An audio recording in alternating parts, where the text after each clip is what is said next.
Bueno, estamos de vuelta aquí en Contexto y estamos hablando del desarrollo del planeamiento urbano en nuestro país. O bueno, parece ser que la falta de desarrollo del planeamiento de desarrollo urbano en nuestro país. Se encuentra con nosotros el investigador asociado del Grupo CONURP Pontificia Universidad Católica del Perú, el abogado Andrés Devoto.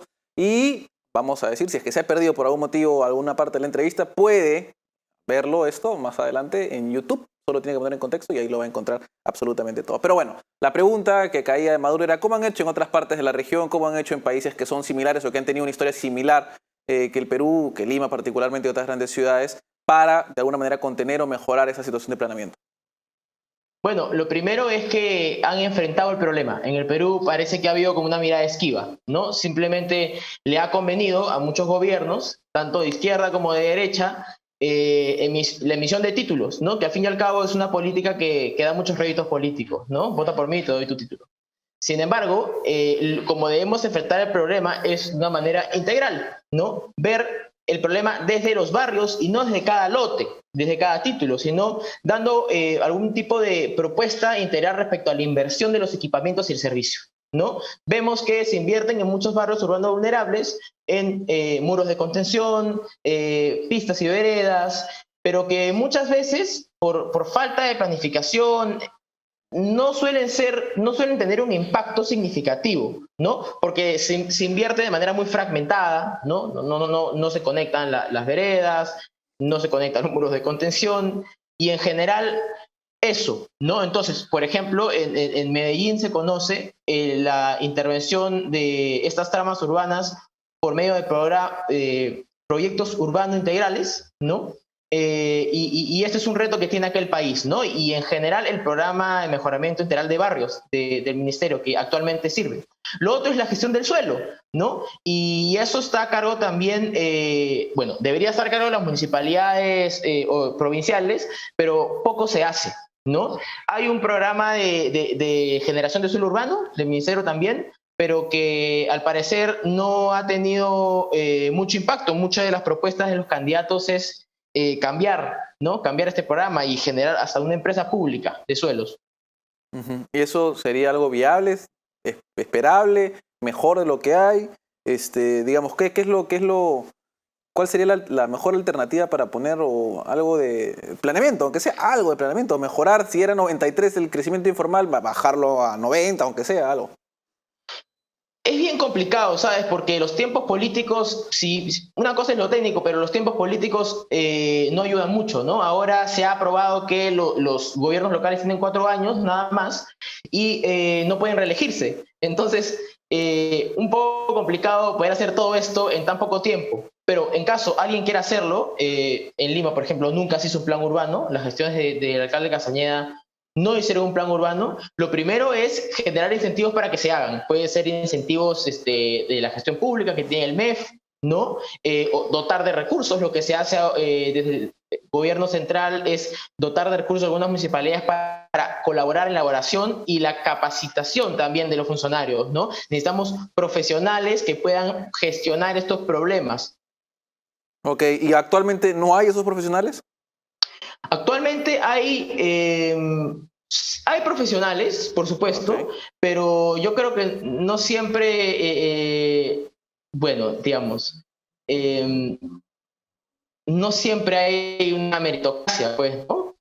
O no hay una profesionalización, así decirlo, ¿no? Es Okay. un tema general del Estado, ¿no? Servir es todavía un sistema que no termina de cerrar, muchos congresistas quieren sacar a algunas entidades públicas de servir, entonces es un tema ya de la función pública en general, no solamente la función pública municipal, sino el trabajo público, ¿no? Ahora uno de los problemas que entiendo que hay, sobre todo teniendo en cuenta que el crecimiento es principalmente informal, sería el de tener estadísticas adecuadas, data con la que se pueda actuar.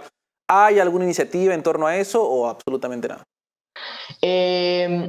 Hay unas estadísticas del World Bank de que en verdad la inversión de catastros urbanos o catastros multifuncionales, o sea, información física que le sirva a la municipalidad para poder planificar mejor, es muy escasa, ¿no? Yo me acuerdo de una data que habían 9 municipalidades de 500 tantos. Ok. Es realmente terrible. Muchas propuestas de los candidatos de ahora van por invertir en los catastros, ¿no? Que le permitan saber dónde establecer mejor los usos, mitigar mejor los riesgos de desastre y también en casos de cobranzas de impuestos, por ejemplo, ¿no? Mejora la ayuda para las municipalidades. Claro, y ese es otro tema, ¿no? Porque además, fuera de que entiendo, la responsabilidad recae un poco más sobre las municipalidades, muchas municipalidades no tienen a veces los recursos financieros para poder hacer frente, digamos, a lo que significa estar, porque entiendo, es bastante trabajo estar al tanto de exactamente todo lo que está creciendo, dónde está creciendo tal cosa, ¿no? O sea, eso requiere de mucho trabajo, además de trabajo de campo, Totalmente. ¿no? Totalmente, ¿no? Y imagínate enfrentar el tráfico de terrenos, ¿no? Otros candidatos también a la presidencia han mencionado el tema de cómo enfrentar el tráfico de terrenos, como tú dices, ¿no? Mientras que uno va a campo, ya está todo ocupado, ¿no? Y muchas veces no solo por gente que lo necesita realmente, Sebastián, sino por mafias, ¿no? Y eso es preocupante. Ahora, nos hemos centrado un poco, tal vez mucho, en Lima. ¿Cómo está la situación en el país en general? Ha habido crecimiento, claro está, en los últimos 10 años, 5 años, bastante significativo en otras partes y también se ven como el mismo fenómeno en otras partes del país. Por ejemplo, yo recuerdo hace no mucho Arequipa, ¿no? Que Sí. también ha tenido algo muy similar. ¿Dónde estamos viendo estos problemas y tal vez hay algunos sitios donde podamos prevenir esto? Que se esté viendo inicios de este fenómeno.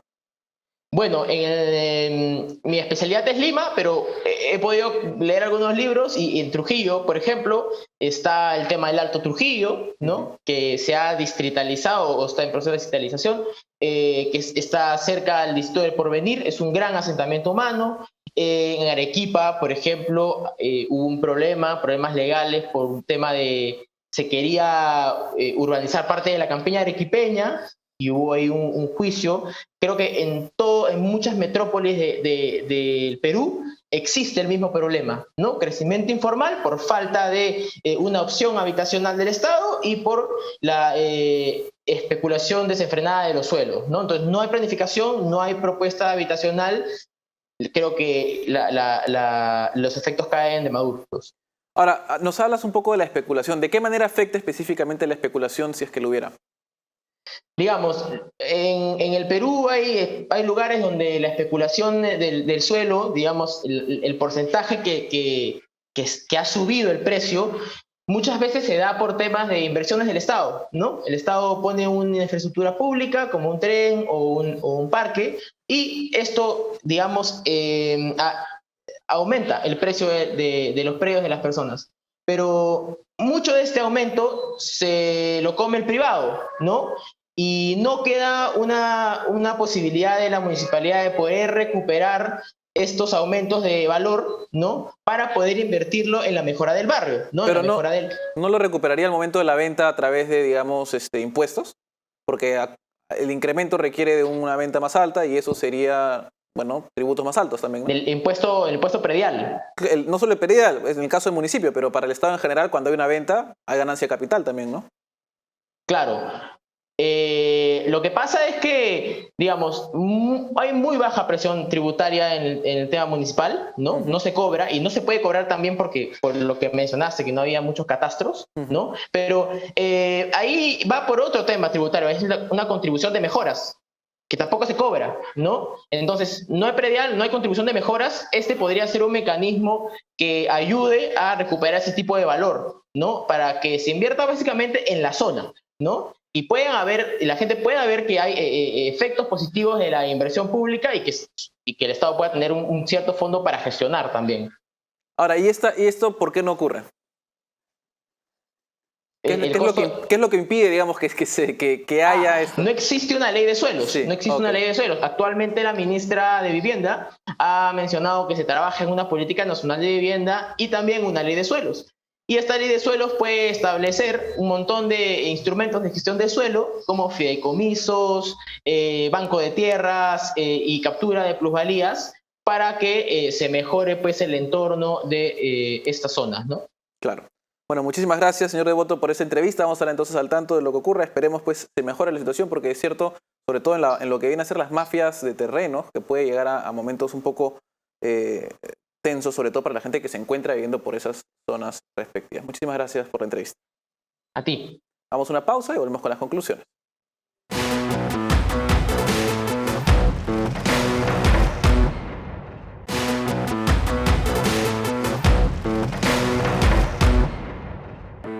Estamos de vuelta aquí con las conclusiones en contexto y como hemos visto hay una falta de desarrollo urbano, ni siquiera de planeamiento, ni siquiera de iniciativas particulares en el Congreso o en ninguna otra parte de la legislación estatal para de alguna manera combatir con lo que se ha visto. El crecimiento es principalmente informal en las áreas utilizadas por las personas y no hay nada que se ajuste a la realidad que se está viviendo. Además vimos que la última gran ley, digamos, se dio en 1960 aproximadamente, con lo cual tal vez convenga actualizar un poco lo necesario para el beneficio de todos los peruanos. Bueno, con eso terminamos aquí. No se olvide que puede ver todos los programas que tenemos a través de YouTube.